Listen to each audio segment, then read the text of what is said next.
अनिका, तुम सुन रही हो ना मेरी बात? तुम माँ बनने वाली हो अनिका। डॉक्टर की ये शब्द सुनते ही 18 साल की अनिका की कमजोर आंखें एकदम से चौड़ी हो गई। वो समझ नहीं पा रही थी कि वो आखिर प्रेग्नेंट कैसे हो सकती है।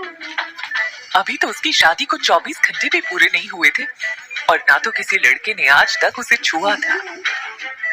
ऐसे में अनिका प्रेग्नेंट कैसे हो सकती है? जितनी शॉक्ड अनिका थी उतने ही शॉक्ड उसके पापा भी थे, जो वहीं डॉक्टर के कैबिन में खड़े मानो आने वाले तूफान को भांप रहे थे। तभी डॉक्टर ने गौतम से कहा, देखिए मिस्टर गौतम गुलेरिया, मैं समझ सकती हूँ कि आप दोनों इस वक्त बहुत परेशान होंगे, मगर आप लोग कोई भी फैसला लें उसके पहले मैं एक बात बता दूं कि प्रेगनेंसी 4 महीने पार हो चुकी है, so abortion is out of question. Anika को लग रहा था कि हो ना हो डॉक्टर से जरूर कोई गलती हुई होगी, इसीलिए नर्स के सहारे खड़ी होते हुए कमजोर अनिका ने थोड़ी ताकत जुटाकर डॉक्टर को डांट दिया, ये आप क्या कह रही हैं? ये नामुमकिन है। लेकिन डॉक्टर कुछ बोले उसके पहले ही गौतम गुस्से से तिल मिलाकर अनिका के पास आए और उसे जोर से थप्पड़ मार दिया। इसका जवाब डॉक्टर को नहीं तुम्हें देना है बेशरम। अक्सर कार की बैक सीट पर बैठने वाले गौतम आज अनिका को पीछे बिठाकर खुद ड्राइवर के साथ वाली सीट पर बैठ गए थे, मानो ऐसा करके वो अनिका को अपनी नाराजगी जता रहे हो। अनिका जानती थी कि एक बेटी होने के नाते आज उसने अपने पिता को दुनिया का सबसे बड़ा दुख दिया था, एक बिन बिहाई माँ बनकर। इतना दुख उन्हें अनिका की माँ के गुजरने पर भी नहीं हुआ होगा। लेकिन ये सब जानते हुए भी अनिका फिलहाल कुछ भी करने के लिए फिजिकली या मेंटली सक्षम नहीं थी। उसका शरीर कार की बैक सीट पर कमजोरी के साथ साथ शर्म से मानो जम गया था। मनाली भारत का बेहद खूबसूरत शहर है। यहाँ देश विदेश से आए टूरिस्ट्स के कारण शहर में रौनक लगी रहती है, मगर अनिका को ऐसा लग रहा था मानो आज मनाली का हर इंसान उसे सवालिया नजरों से बस एक ही सवाल पूछ रहा हो कि कौन है इस बच्चे का बाप। लेकिन इसका जवाब तो अनिका के पास भी नहीं था। वो बस नम आंखों से एक ही बात सोचे जा रही थी कि जब आज तक उसे कभी किसी लड़के ने छुआ तक नहीं तो वो प्रेग्नेंट कैसे हो सकती थी। अनिका इसी उधेड़-बुन में थी। तभी उसकी कार उसके घर के बहुत ही बड़े लेकिन पुराने और जंग लगे गेट पे एंटर होती है। गुलेरिया हाउस ब्रिटिश के जमाने का मकान था। कहा जाता था यहाँ इंग्लैंड के अधिकारी वेकेशन मनाने आते थे।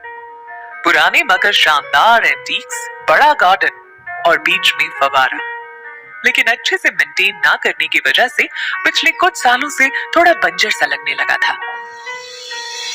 गौतम ने घर में एंटर होते ही अनिका की रिपोर्ट्स को गुस्से से सोफे पर फेंका और अपने सर पे हाथ रखकर एक घुर्राते हुए शेर की तरह हॉल में इधर से उधर टहलने लगे। अनिका कमजोर शरीर और भारी कदमों से गौतम के पीछे पीछे घर में दाखिल हुई। आज अनिका को उसका शरीर रोज के मुकाबले कुछ ज्यादा ही भारी लग रहा था। वैसे अनिका का वजन उसकी उम्र की लड़कियों से कम 3 गुना ज्यादा था। गोल बटोल सा चेहरा, मोटा पेट और ठुड्डी इतनी वजनदार कि अनिका की पूरी गर्दन छिप जाती। 120 किलो की अनिका की तुलना अक्सर लोग अनाज की भरी हुई बोरी से करते, लेकिन अनिका का शरीर जितना मोटा था उसकी शक्ल उतनी ही मासूम और क्यूट थी।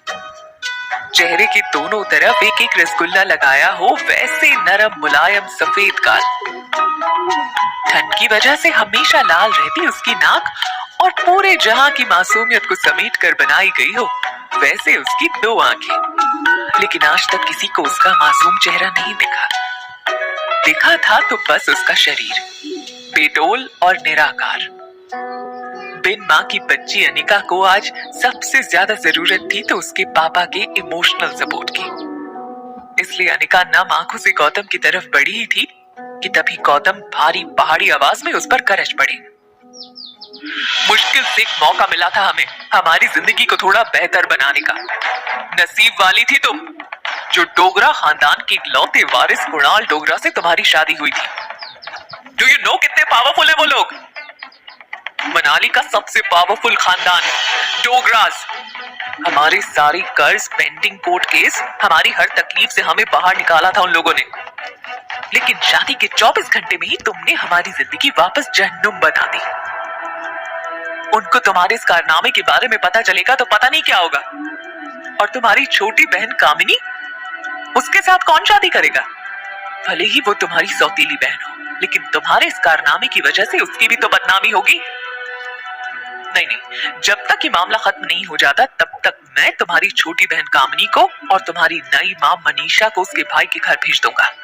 लेकिन आज नहीं तो कल सबको पता चल ही जाएगा। ये बोलते हुए गौतम अपना सर पकड़कर सोफे पर बैठ गए थे।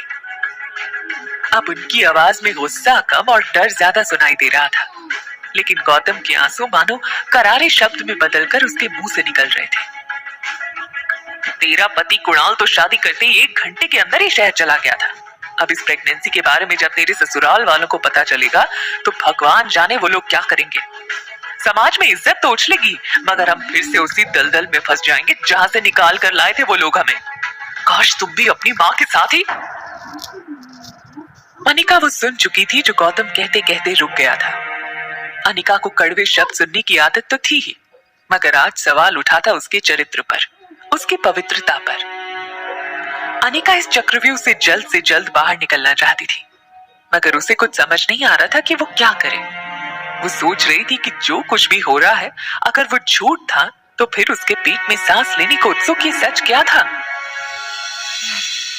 अगले दिन गौतम ने घर में लगे सारे सीसीटीवी कैमरे के पिछले 5 महीने की फुटेज मंगवाई और बारीकी से देखने के बाद वो ये जानकर हैरान हो गया था कि पिछले 5 महीनों से छोटी मोटी बीमारी के चलते अनिका घर के बाहर कहीं गई ही नहीं थी।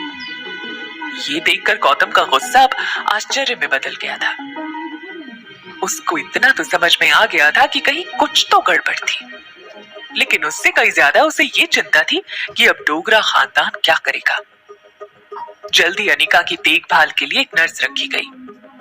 लगातार देखभाल और दवाइयों से अनिका की तबीयत में सुधार आ रहा था, लेकिन साथ ही उसे ये बात रोमांचित कर रही थी कि उसके अंदर एक नन्हा सजीव सांस ले रहा था।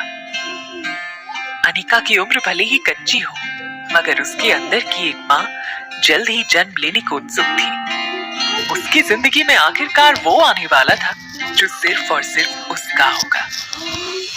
और 4 महीने बीत चुके थे।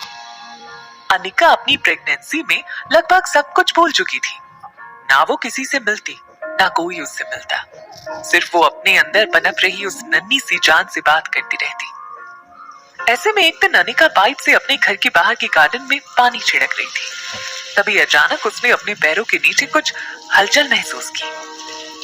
वो कुछ समझ पाती उसके पहले उसके घर के मेन गेट से एक स्पोर्ट्स बाइक अंदर आई। मशीन गन से जैसे गोलियां निकलती है, वैसे बाइक की आवाज सुनकर ऐसा लगा मानो बॉर्डर पर जंग शुरू हो गई हो।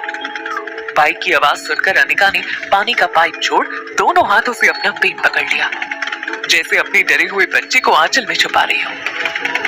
बाइक आकर बंगले की सीढ़ियों के पास रुकी। Leather shoes, tight jeans, dark blue T shirt और चेहरे पर लगे पीले चश्मे के आर पार लड़के की गहरी लाल आंखें साफ दिखाई दे रही थी।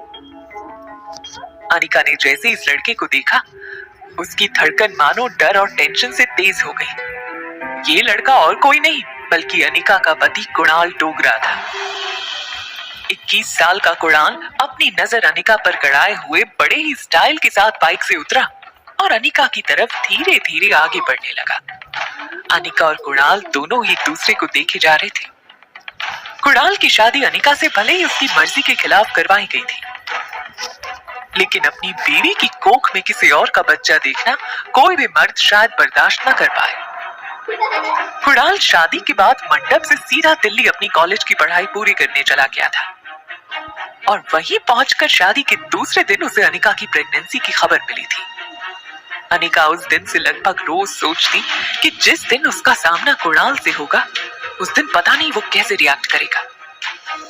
आज जब कुणाल उसके सामने आ रहा था, तब पता नहीं क्यों निर्दोष होने के बावजूद डर और शर्म के मारे अनिका को एक अजीब सी बेचैनी महसूस होने लगी थी। अनिका तुरंत अपने पापा को फोन लगाती है, लेकिन उनका फोन नहीं लग रहा था। कुणाल को अपनी ओर बढ़ता देख अनिका की घबराहट इतनी बढ़ गई थी कि वो डर के मारे बड़बड़ाने लगी, वो पापा तो नहीं है घर पे। ऐसे में कुणाल अनिका के सामने आकर एरोगेंस से खड़ा था। वो अनिका को ऊपर से नीचे तक देख रहा था। सूजा हुआ चेहरा, 8 महीने की प्रेगनेंसी वाला मोटा पेट, गद्दी जैसे मोटे हाथ और पांव। प्रेगनेंसी की वजह से अनिका पहले से भी ज्यादा मोटी नजर आ रही थी। अनिका को देखकर कुणाल ने अपने होठों को दबाया और एक गहरी सांस लेकर जोर से जमीन पर थूक दिया। ये देखते ही अनिका की कमजोरी मानो अचानक से वापस आ गई हो। वो ठीक से अपने पैरों पर खड़ी नहीं हो पा रही थी, मानो जैसे उसे खुद का बोझ लग रहा हो। कुणाल गुस्से में घूरते हुए जैसे जैसे आगे बढ़ रहा था, वैसे वैसे अनिका एक डरे सहमे मेमने की तरह घबरा कर पीछे होती जा रही थी। ऐसा लग रहा था मानो कुणाल के नुकीले लेदर शूज किसी भी वक्त अनिका के नंगे मुलायम पांव को कुचल देंगे। तभी मेन गेट से गौतम की कार अंदर आकर रुकी। गौतम कार से उतरकर तेज कदमों से कुणाल के पास आया, जैसे कोई सेक्रेटरी अपनी बॉस के पीछे भाग रहा हो। अनिका ने अपने पापा को ऐसा पहले कभी नहीं देखा था। गौतम कुणाल के पास आकर उसको कहता है, अरे कुणाल बेटा, आज अचानक से तुमने फोन किया कि तुम आ रहे हो। तुम्हारी कॉलेज में छुट्टियां शुरू हो गई क्या? कुणाल ने गुर्रा कर कहा, पूरे 4 महीने बाद आया हूं। ऐसा बोलकर अपने दामाद को वेलकम करोगे आप? वैसे काफी कुछ बदल गया है यहाँ पे। कुणाल ने अनिका के पेट की तरफ देखकर अपनी जेब से रम की बोतल निकाली और मुंह से लगा ली। वो आया तब से उसकी नजर अनिका के पेट पर ही जमी हुई थी। माहौल को थोड़ा ठीक करने के लिए गौतम ने कुणाल से कहा, आओ कुणाल बेटा, अंदर चलकर बात करते हैं। लेकिन गौतम की बात को अनसुना करते हुए और रम की घूंट लेते हुए कुणाल अनिका के पेट को घूंटता रहा। गौतम को भी थोड़ा अजीब तो लग रहा था, लेकिन कहीं ना कहीं वो कुणाल के मन की बात को भांप रहा था। इसीलिए बड़ी ही सहजता से गौतम ने कुणाल से कहा, देखो कुणाल, अगर तुम ये शादी तोड़ना चाहते हो तो मैं समझ सकता हूं। ये सुनते ही कुणाल चिल्ला उठा, जो बात तुम समझ सकते हो वो बात मेरे बुढ़े दादाजी नहीं समझ सकते थे। जबरदस्ती इस मोटी के साथ मेरी शादी करवा दी और अब दादाजी चाहते हैं कि इसके नाजायज बच्चे को भी मैं अपना नाम दूं। एक तो इस मोटी को मेरे गले बांधकर पता नहीं किस बात का बदला ले रहे हैं मुझसे। और फिर अनिका की ओर देखते हुए कुणाल ने कहा, एक तो इसे देखता हूं तो ऐसा लगता है जैसे मुझे किसी ऐसे गुनाह की सजा दी जा रही है जो मैंने किया ही ना हो।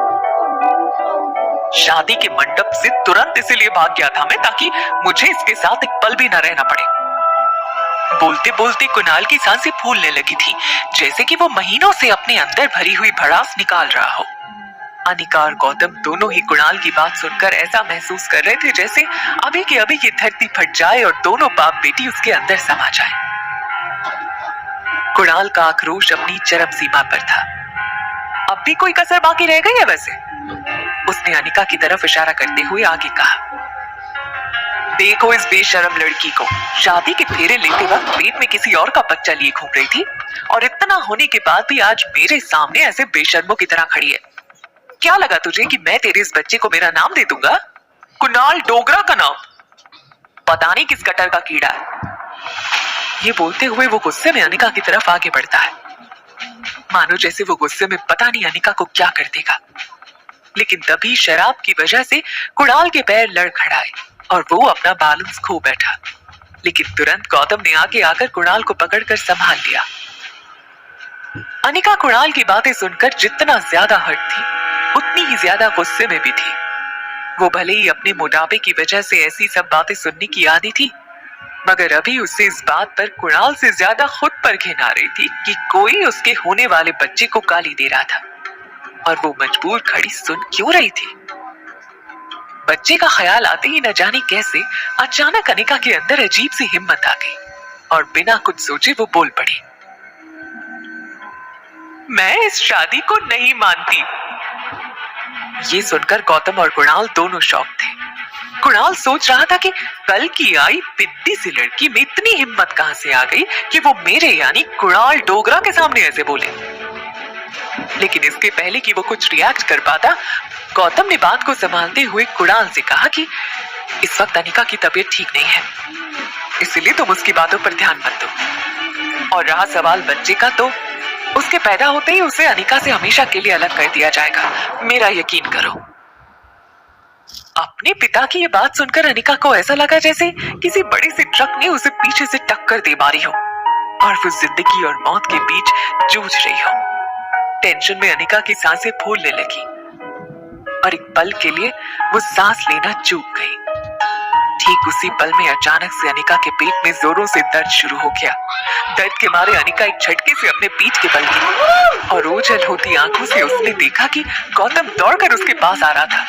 गौतम ने हड़बड़ी में फोन करके एम्बुलेंस को बुला लिया था, लेकिन ये सब देखने के बावजूद कुणाल वहीं खड़ा बेशर्म और बेरहम बनकर रम के खूंट मार रहा था, मानो उसे किसी भी चीज से कोई फर्क नहीं पड़ रहा हो। शाम की मध्यम रोशनी अनिका के सामने धुंधली हो रही थी। उसे बस एक छोटी बच्ची की आवाज सुनाई दे रही थी, मम्मी मम्मी उठो मम्मी। देखते ही देखते आज 6 साल बीत चुके थे, लेकिन आज भी वही आवाज अनिका के कानों में गूंज रही थी, मम्मी मम्मी उठो मम्मी, प्लेन लैंड होने वाला है। फ्लाइट के बिजनेस क्लास की आरामदायक सीट पे सोई अनिका की आंखें झटके से खुली और सामने थी उसकी 6 साल की बेटी रिया। रिया का मासूम चेहरा और उसकी खूबसूरत कत्थई आंखें देखकर अनिका की जान में जान आई। उसका गुजरा हुआ कल कोई बुरे सपने से कम नहीं था। आज अनिका अपनी बेटी रिया के साथ बेंगलुरु से मनाली 6 साल बाद लौट रही थी। रिया ने अपना गेमिंग टैबलेट माँ के पर्स में रखते हुए बड़े प्यार से अनिका से पूछा, मॉम क्या हम मेरे डैड को ढूंढने मनाली जा रहे हैं? लेकिन अनिका ने बड़े ही सरल तरीके से उसे समझाया, मैंने तुम्हें कितनी बार कहा है तुम्हारी कोई डैड नहीं है। इस पर रिया जवाब देते हुए कहती है, ओ कम ऑन मॉम, स्कूल में हमें टीचर कहती है कि हर बच्चे के माँ बाप होते हैं और मेरे गेमिंग वर्ल्ड के कैरेक्टर्स की तरह मैं किसी दूसरी दुनिया से तो आई नहीं हूं ना, तो ऑब्वियसली मेरे पापा भी तो होंगे ही, या किसी जादूगर ने मुझे अपनी हार्ट में से बाहर निकाला है। आबरा कटाबरा, रिया बाहर आ जा। रिया की ये बात पर माँ बेटी दोनों ही जोर से हंस पड़ी। अपनी हंसी पे काबू पाते हुए रिया ने दूसरा सवाल पूछा, तो क्या हम यहाँ मेरे भाई को ढूंढने आए हैं? रिया का ये सवाल सुनकर अनिका गहरी सोच में डूब गई। उसे याद आ गया कि कैसे 6 साल पहले अस्पताल में उसने जुड़वा बच्चों को जन्म दिया था और अनिका के पापा की कदकाठी के एक आदमी ने उसके दोनों बच्चों को उससे छीनने की कोशिश की थी। कमजोर अनिका ने बड़ी हिम्मत से उस आदमी का सामना करके रिया को तो बचा लिया था, मगर अफसोस कि वो अपने बेटे को नहीं बचा पाई और वो आदमी उसके बेटे को लेकर भाग निकला था। इस हाथापाई में अनिका को चोट भी लगी थी। चोट इतनी गहरी थी कि उसका बचना लगभग नामुमकिन था और इसी वजह से अनिका की मौसी उसे अपने साथ बेंगलुरु ले आई थी, जहां अनिका का इलाज हुआ था। हालांकि इन 6 सालों में अनिका पूरी तरह से बदल चुकी थी। हार्मोनल इम्बैलेंस की वजह से बढ़ा हुआ उसका शरीर अब एकदम ही नॉर्मल हो चुका था।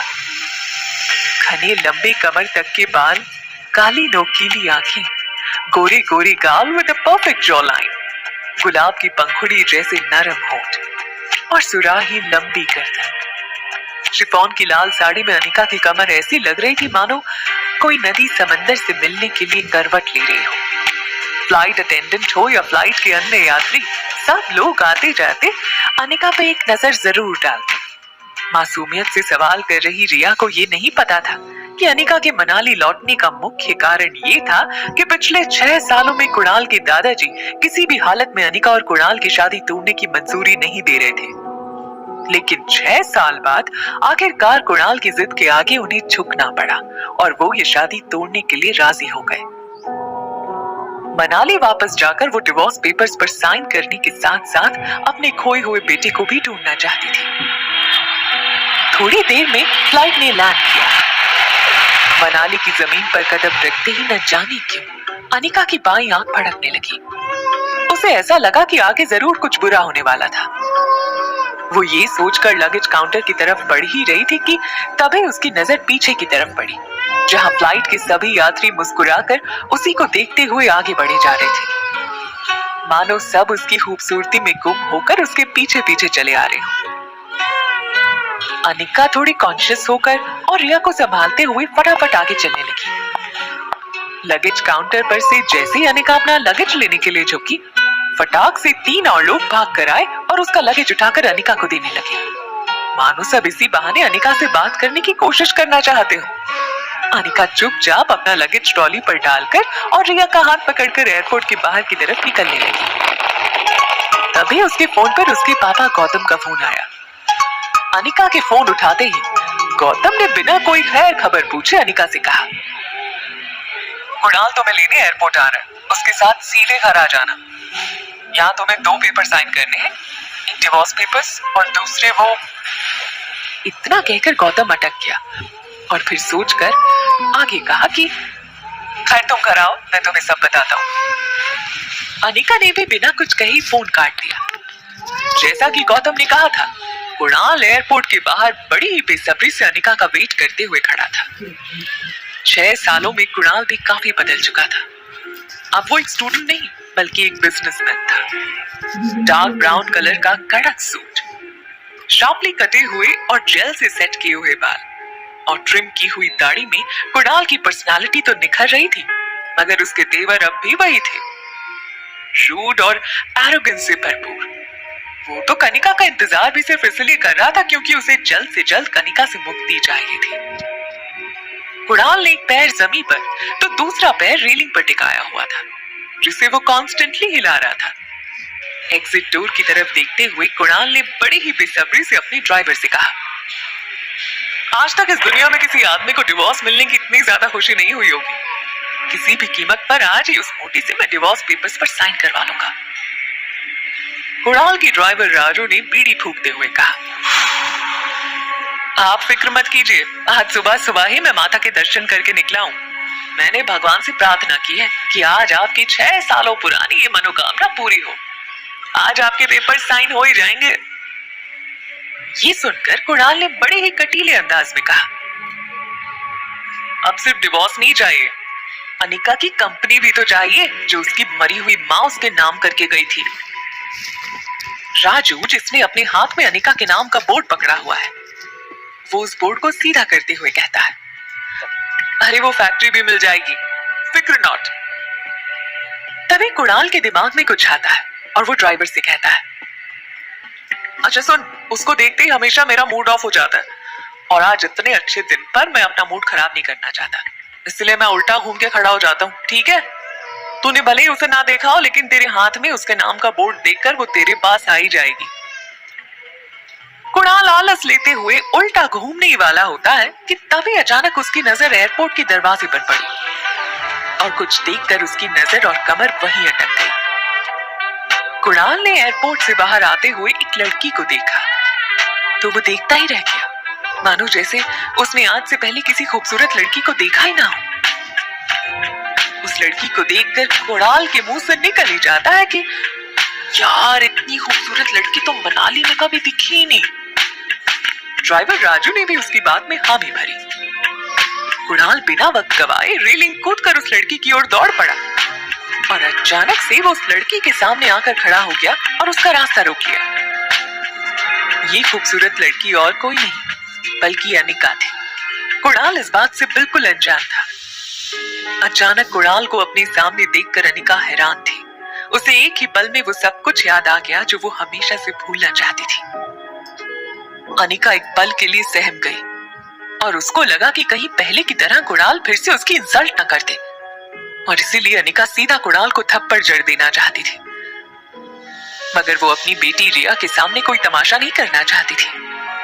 और तभी अचानक कुणाल बोल पड़ा, हेलो मिस गॉर्जियस, आप मनाली में पहली बार आई लगती हैं, क्योंकि अगर पहले आई होती तो ये तो पॉसिबल नहीं है कि अब तक आप मेरी नजरों से अननोटिस्ड रहती।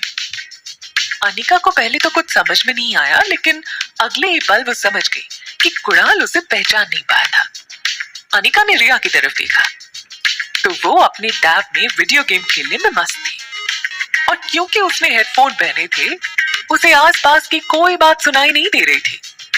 ये देखकर अनिका को राहत मिली। अनिका कुणाल की बात को अवॉइड करते हुए वहां से साइड होकर टैक्सी को आवाज देने लगी। Taxi, taxi. अनिका नहीं चाहती थी कि कुणाल उसे पहचाने, लेकिन कुणाल भी हार मानने वालों में से थोड़ी था। कुणाल ने उसकी तरफ भागकर फिर से उसका रास्ता रोक दिया। अरे अरे, टैक्सी की क्या जरूरत है, मैं अपनी गाड़ी में आपको जहां चाहे छोड़ देता हूँ ना। और एक मिनट, ये नन्ही गुड़िया कौन है? ये कहते हुए उसने रिया की तरफ इशारा किया और उसके गाल पर हाथ फिराया। लेकिन रिया जब टैब पर गेम खेल रही थी तब उसे कोई डिस्टर्ब करे वो उसे बिल्कुल अच्छा नहीं लगता, इसलिए टैब से बिना ऊपर देखे उसने अपना गाल झटक लिया। ऐसा करने में रिया के कान से हेडफोन नीचे की तरफ स्लाइड होकर गिर के उसके कंधे पर आ गए थे, लेकिन अभी भी उसका ध्यान वीडियो गेम खेलने में ही था। अनिका टैक्सी ढूंढने में बिजी हो गई, लेकिन कुणाल पीछे पीछे आकर उससे एक नहीं तो दूसरे तरीके से बात करने की कोशिश करता रहा। ओह, समझ गया, ये आपकी छोटी बहन है ना? ये सुनकर रिया जोर जोर से हंस पड़ी। तभी कुणाल को वापस गौतम का फोन आया। कुणाल ने जैसे ही फोन उठाया, गौतम ने पूछा, क्या तुम्हें अनिका दिखी? कुणाल ने बड़ा ही तीखा जवाब देते हुए कहा, ना दिखने के लिए आपकी बेटी कोई सुई तो है नहीं। जब वो गेट से बाहर आएगी तो सिर्फ वो ही दिखेगी, बल्कि उसके पीछे खड़े लोग भी दिखना बंद हो जाएंगे। हाँ। और वो रूडली फोन काट देता है। कुणाल की बात सुनकर अनिका को अंदाजा हो गया था कि वो पक्का उसी के बारे में बात कर रहा था। अनिका को कुणाल पर बहुत ही ज्यादा गुस्सा आ रहा था, लेकिन उसे बस अब जल्दी से टैक्सी चाहिए थी। वो पूरे जोश और गुस्से के साथ जोर से चिल्लाई, टैक्सी! ये सुनकर कुणाल और ज्यादा इंप्रेस हो गया था और बड़े ही मीठे अंदाज में बोला, सुनिए मिस, मैं आपको छोड़ देता हूँ ना। वैसे भी मैं जिसे लेने आया था लगता है वो आई नहीं। आप अगर बेंगलुरु की फ्लाइट में आई हैं तो आपने फ्लाइट में किसी बेहद मोटी औरत को देखा होगा। ये सुनकर अनिका एक पल को रुकी और उसने कुणाल की तरफ मुड़कर देखा। कुणाल आगे कहता है, दरअसल 6 साल पहले वो 120 किलो की थी और अब 6 साल में तो उसने पक्का डबल सेंचुरी पार कर ही ली होगी। अनिका बिना कुछ बोले कुणाल की बातें सुनकर सोच रही है कि पता नहीं क्या क्या सोच रहा है वो उसके बारे में। अपनी बातों को सुनते हुए कुणाल अनिका को देखता है तो वो उसे इम्प्रेस करने के चक्कर में और उसे हंसाने के लिए आगे कहता है, वैसे मुझे लगता है कि फ्लाइट वालों ने उसे बिठाने से मना कर दिया होगा। कहा होगा कि अगर तुम बैठोगी तो फ्लाइट कैसे उड़ेगी। कहते हुए वो खुद भी हंसता है और उम्मीद करता है कि उसके जोक से अनिका को भी हंसी आएगी, लेकिन अनिका बड़े ही ठंडे तरीके से उसको देखती रही। अनिका को हंसता हुआ ना देखकर कुणाल ने भी अपनी हंसी को रोका और बोला, अजी छोड़िए, मैं भी किसकी बातें लेकर बैठ गया। कहाँ आप और कहाँ वो। तभी एक टैक्सी अनिका के पास आकर रुक गई। दूसरी तरफ पीछे से कुणाल का ड्राइवर हाथ में अनिका गुलेरिया का बोर्ड लेकर दौड़ा चला आ रहा था। वो आकर कुणाल के बाजू में खड़ा हो गया, मानो वो कुणाल को कुछ बताने आया हो। अनिका ने जल्दी जल्दी में रिया को टैक्सी में बिठाया और खुद जब टैक्सी में बैठने जा रही थी तब कुणाल ने थोड़ा मायूस होते हुए कहा, वैसे आपको मनाली में किसी भी चीज की जरूरत हो तो सिर्फ एक ही नाम याद रखिएगा, कुणाल डोगरा। किसी से भी मेरा नाम पूछिएगा, मेरे घर तक छोड़ जाएगा आपको। टैक्सी वहां से निकलने वाली थी कि तभी कुणाल ने टैक्सी रोकी और विंडो के पास झुककर बड़े ही फ्लर्टियस अंदाज में कहा, अरे मिस आप नाम तो बताती जाओ। ये सुनकर अनिका ने कुणाल को देखते हुए अपनी आंखों से काला चश्मा निकाला और बड़े ही तेज और कटीली नजर से कुणाल को देखते हुए बिना किसी भी हाव भाव से धीरे से कहा, अनिका गुलेरिया।